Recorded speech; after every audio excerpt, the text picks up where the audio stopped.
What's up, all my movie-loving maniacs? This your boy Bankful B of the Lassiter Factor, and I am back with a TV review of the rest of the season of Stranger Things Season 5 that I have not reviewed yet. I know I talked about Volume 1, but I have yet to talk about Volume 2, but I wanted to wait until the finale came out so I can just basically talk about those two things together. This is not going to be a big play-by-play. I'm not going to spend too much time on Volume 2. I'm just going to speed run through all the things that stood out to me throughout Volume 2, and I know there were some things in Volume 2 that didn't click with a lot of people, and in truth, they are kind of right. In Volume 2, I do think was the weakest of Season 5, but I do think it has some good things. But let's get into it before we talk about the finale.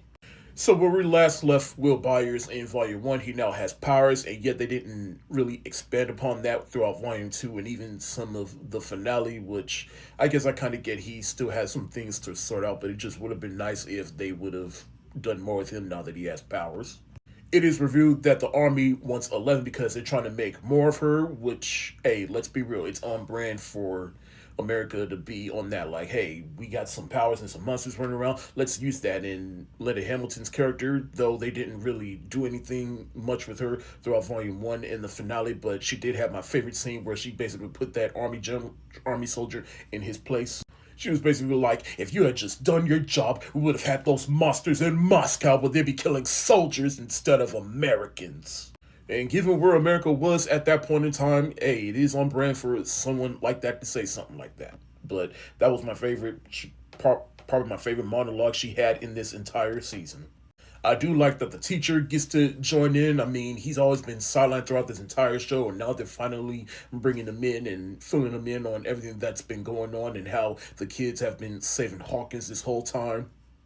And he just fits right on in, too.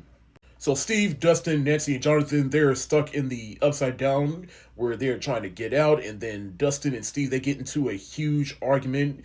And throughout Volume 1, there has been some animosity between the two of them, and it all comes crashing down at this very moment. But they do make up when Dustin pleads for Steve not to basically try to get himself killed. He's like, please don't do this again. I can't go through this again like I did with Eddie. Please don't do this. Like, basically, he's pleading for Steve, like, hey, don't be stupid. And that was a touching moment right there because, like, Dustin, he's finally getting out how he really feels. Because let's be real, he's been a little prick throughout this entire season. There's also been some bit of an animosity between Nancy and Jonathan, and they get stuck. Well, Nancy tries to shoot the thing, but then it turns out that's not what happened. Everything just comes crashing down, and then some big ooze melts this building that they are trapped in a room. And while they're trapped there with nothing else to do, they decide to basically air out their grievances, talking about, I hate that you do this, I hate that you do that, and basically they go through all their flaws, and they come to the conclusion like, hey, it's good that they're together, but at the same time they're just there for their shared trauma. And so Jonathan, he finally takes out the Johnny Coltrane cassette tape that had the engagement ring in it, and he basically accept my proposal, and they both agreed, and yet they managed to be friends. Like, a lot of people like to think like, hey, they're still together, but I'm like, no, this was basically them like they're still friends, but as a couple they just need to be separated for a while.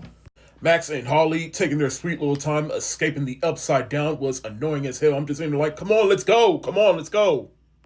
In any case, Max does finally wake up out of her coma, and she's reunited with Lucas, and that was a touching little moment. I felt Wheeler continues to be a badass. Essentially figures out that the upside down or whatever, it's basically just a big wormhole from Earth to another planet called Dimension X, and Vecna, and by extension the Mind Flayer, he's basically controlling it, and he wants to bring those two planets together. That's when the team devises a plan to stop Vecna from doing that. I just love how everybody's basically at the radio station. They basically put a plan together, and everybody within that conversation gets a chance to shine. Will, basically throughout this entire show, he basically keeps a secret to himself because Vecna was preying on that fear, and so long story was coming out to everybody, which I'm fine with that. And granted, the scene, it did feel a little out of place at times, but I thought it was a well executed scene, and the show has been alluding to this the entire time, so it's nice that it finally basically culminates in this moment right here. He came out. Why the fuck did everybody had to be there? I mean, like his friends, sure, they had to be there. His mom had to be there. His brother had to be there, and I like that he was one of the first ones to come up and console him. Robin, she was kind of like his gay mentor, so of course he had to be there. 11, Max, sure, but everyone else like Steve, Hopper, why the Nancy, why the fuck they had to be there during that moment? Regardless, they all console Will and they assure him that they'll never leave him and they will always accept him. We get into the big finale in which they all go into the upside down and they go through the wormhole and they get to Dimension X. Steve Death fake out was a little annoying, but it was followed up. Jonathan save him, which I thought was a little touching moment, and I like that they even had a conversation when they were in Dimension X about how they feel about Nancy, and they rather have her as a friend than a lover or whatever. Hopper has a heart to heart with 11 about how he's afraid of losing her, but that's because he's still getting over his trauma over losing his daughter. And then Elle later on, she has a conversation with him like, I love everything that you do. I appreciate you for raising me, but at some point, you gotta let me go. Like how the finale gives us a little bit of lore about Vecna, well, really Henry Creel, in which he accidentally killed someone, and then he got this piece of mineral from the Upside Down that basically infected him and preyed on his worst impulses, and now he's being controlled by the Mind Flayer, but then he decides to go for it anyway. Him and the Mind Flayer are one and the same.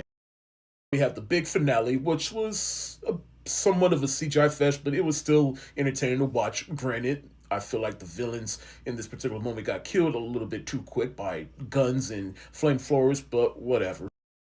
Gets in on the action and helps Elle defeat Vecna. That was awesome. Absolute favorite moment from the big battle was when Joyce, she gets the final blow to Vecna. She says, you fuck with the wrong family. And I just love how she's just trying to cut his head off. And then we see all the other characters and all the pain that Vecna caused them, like Nancy and how she feels absolved after what happened to Barb. Vecna, and as they're trying to leave the Upside Down, and they have this little ticking time bomb going, which is on a record player, and they play the side 2 part of Purple Rain by Prince started with When Doves Cry, which made my heart sing, but they really started tugging at the heartstrings when they played the song Purple Rain at this very moment where Elle decides to sacrifice herself to save her friends and destroy the Upside Down. Forward a few years later, 1989, the kids are about to graduate. Everybody's moved on. Hawkins is Mike, who's still grieving over the loss of Elle, and then Harper comes to console him on his graduation day, and he tells her like, hey, you got two choices. Either you can just let this grief tear you up, or you can move on. You don't have to accept it or understand it, but you just have to come to the light. I just love this little conversation between them. I said the kids are about to graduate. For the kids, they make a vow to meet every month, but as an adult, I knew exactly what they intended with the scene. This doesn't happen all the time. You get older, life gets complicated. You don't always get to meet up with your friends, but you just always have to try to meet up when you can. Harper proposes to Joyce, and they move to New York so she can be closer to her boy.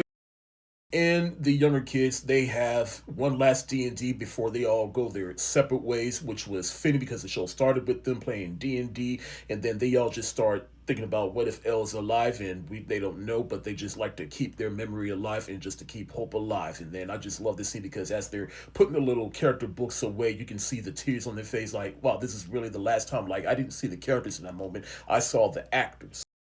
And then it ends with Holly and her friends coming down, and now the next generation of D&D players is now in the basement, and Will and his friends can go on. Side note, cause he got jungle fever, she got jungle fever, they got jungle fever, they're in love. Some people wanted more deaths from the main characters on this show, and I understand. I mean, you get a couple. Callie, but who gives a fuck about her? Now, granted, honestly, what they ended up doing with her really didn't amount to nothing, in my opinion. But I guess they just wanted to close the door on that worst episode from season 2. Overall, I think this season as a whole was a bit of a mixed bag. I mean, it definitely has its moments, it definitely has its letdowns, but that finale was what brought it home for me, and especially the second half of the finale. It's like the Duffer Brothers. They remember why people love the show. They fell in love with these characters, they felt relatable, and we just loved spending time with them, and I love that they gave the time to basically give these characters the closure that they deserve, and I ended up leaving this show and its finale satisfied, and I felt like they ended the show on a satisfying conclusion. But overall, I am gonna somewhat miss this show. It's been on for almost 10 years, and I always love tuning into it. It really does feel like the end of an era. It's Stranger Things Season 5 amid hard eyes emoji. Thank you so much for watching. This is your boy Bangful B of the Lassiter Factor. Stay safe, wash your hands,